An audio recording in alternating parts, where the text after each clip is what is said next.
terrible at intros. But anyways, welcome back to the FixHer Up. Let's get into it.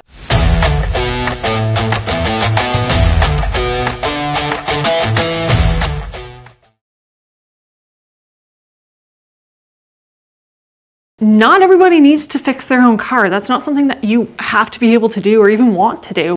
I still think it's important to have some understanding about how components work so that if you do have to go into repairs, at least you have that education and knowledge that you can kind of follow along with what's going on. So that's what today's episode is going to be. Let's go. I think we're just going to start off by establishing that I'm not really good at reading scripts. Or I make scripts for myself and then I go completely off because I like tangents. Tess's tangents has a ring to it. But anyways, today we are going to talk suspension. So I want to just break down a little bit what these car parts are and kind of what they do, just so that you can have a bit more understanding, so that if I do go into a kind of rant on a to-do video or a how-to video, you might know what I'm talking about. So first off, we're going to talk wheels and how these wheels mount to your car. So there's two general styles that you will encounter. So you have either your stud bolts or your studs with what's called lug nuts. The difference between these is the mounting, and you will typically tend to see stud bolts on cars that are Volkswagen or Audi or BMW, so more of that kind of German car, whereas you will see studs with lug nuts on a lot more so Japanese cars, Korean cars, American cars, so Mazda, Jeep, Hyundai, Toyota, stuff like that, you'll tend to see a lot more studs. When you first go to put your wheel on, there's a little kind of circular part, so that's your center bore.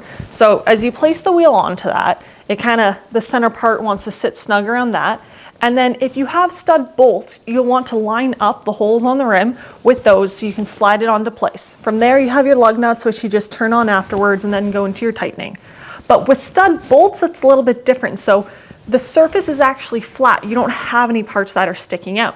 So when you line up the wheel, you have what are these little stud bolts, and you have to turn them in and mount it that way. So two just different styles of mounting. I wouldn't say one has any benefit over the other. Sometimes I will say having studs is a lot easier than stud bolts, but they both work just the same. Okay, so once we get behind the wheel, you will see you have all these components, and I know it can look a little bit intimidating, but that's okay. We're gonna break it down for you. We are gonna start with talking about your axle. So it's the part that comes out of your transmission, and it goes to your hub, and it's what actually propels your car forward and makes it move.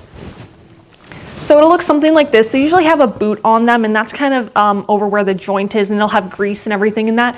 That's just to prevent that joint from drying out and giving you more problems. All right, so your axle connects into your hub into a part which is called your wheel bearing. So your wheel bearing allows your axle to mount into your knuckle. Your knuckle is kind of just this overall piece which holds everything in place. So your knuckle's attached to your hand, you know. Maybe that'll help you remember it. So from here, we are going to look at the piece which sits on the top of your knuckle. So this is your strut or shocks, different parts, but it's basically your suspension piece. And what this does is it mounts that knuckle part to the body of your car, but it absorbs impact. So when you're going over bumps or ruts or speed bumps, the reason you don't feel the car kind of go like all bouncy all over the place is because of this suspension piece.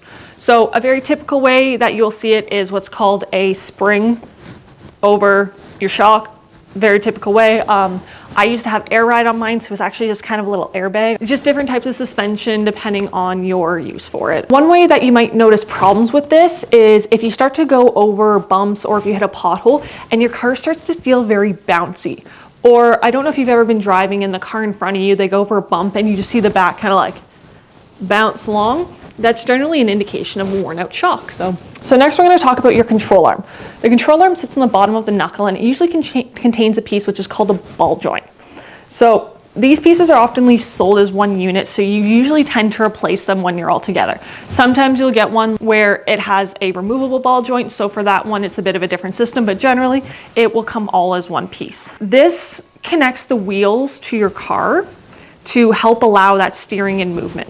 Okay, so next we're going to talk about something which is called your tie rod. So Kind of just looks like this little skinny piece here, but what it actually does is it helps control the steering of your vehicle. So it connects into your steering rack, so then when you turn the wheel, this is the part that will actually move your tires depending on which direction you're wanting to go. So they are also a piece which is very helpful when doing alignments. Alignments are a process where they check your wheels to ensure that your car is driving straight. There's two main adjustments that they look for when they're doing an alignment. The first is toe and the second is camber. So for toe, you can have toe in, which is where your wheels kind of look like they're pointing in like this, or you have toe out, where they look a little bit cockeyed and they're going like this.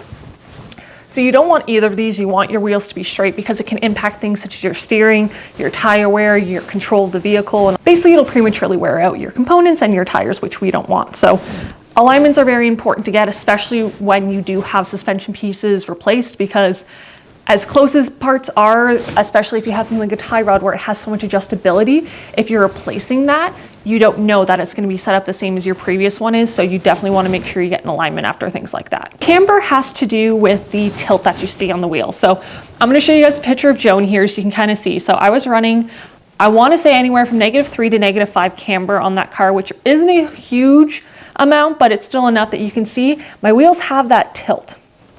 Is it stupid? Yes. Does it serve any real purpose? No. Did I think it looked cool? Yeah. But for most vehicles, that's not what you're going to want to go for. It's impractical, and it really did have an impact on my tire wear. They weren't too bad, but you can definitely see where the inner side of the wheel, because that's the part, of the tire, the inner part of the tire that's actually touching the ground has a lot of wear, and the outside part's not even touching. So it's actually really funny if you would kind of drive on something that was a little bit more gravelly, and you would see the strip of brown and then the strip of black with the part that's not touching. But again, for normal driving, we want to make sure that your tires are flat on the ground so that you have the most control, the most steering, and the best wear for your vehicle.